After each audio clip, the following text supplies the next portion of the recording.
The Punisher number 227 and 228 by Matthew Rosenberg, Stefano Landini, and J.U. Villanova.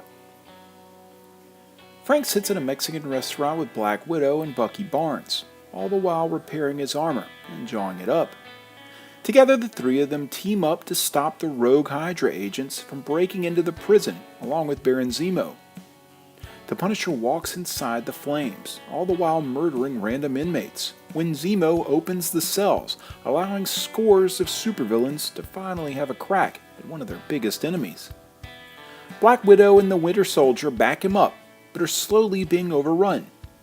They keep blasting away when eventually Captain Marvel appears, along with tons of Avengers, X-Men, Defenders, and the Fantastic Four.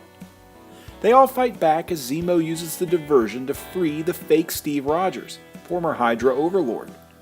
With the prison riot in full force overhead, the Punisher sneaks away to find Zemo, but is discovered by Iron Man first.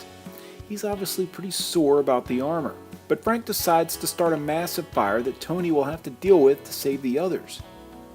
Meanwhile, the chopper readies for takeoff with the Hydra elite aboard. Frank bursts to the top floor to stop them, blasting the helicopter's tail off in the process. Frank then kills the pilot and guards and finally faces down Baron Zemo and Ghost. The battle is epic, but Frank gets the upper hand by shocking Zemo and Ghost into submission. He begins to beat the Hydra leaders to death, but is eventually stopped by Iron Man, who clearly knows his way around a super suit pretty well. Zemo and Ghost use the distraction to escape, as a determined War Machine appears to take back his armor. With far more advanced tech, James Rhodey Rhodes is able to slowly crush the now obsolete suit, eventually dismounting and explaining to Frank how the War Machine armor is bigger than both of them. He realizes he's defeated, and the suit opens up. Frank is taken into custody along with Steve-O Rogers. Nick Fury explains all of Frank's offenses, all the while conveniently leaving out the original mission that was on his orders. All in all, 24 guards were killed, Zemo and Ghost escaped, and the Supreme Commander is still alive, a score that Fury obviously doesn't really want to hear. The issue wraps with Bucky and Natasha standing in the road to block the prison convoy. The Punisher is about to be free once again. What does that mean going forward? We'll have to wait, as this issue is left to be continued. And so just like that, the Punisher's legacy era comes to an end. That's cool though.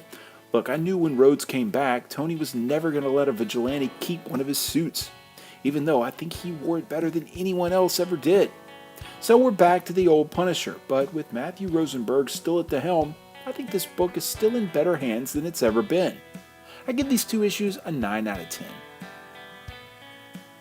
If you like this video, there's hundreds more like it, spanning several current and classic story arcs. Click the boxes here for more playlists.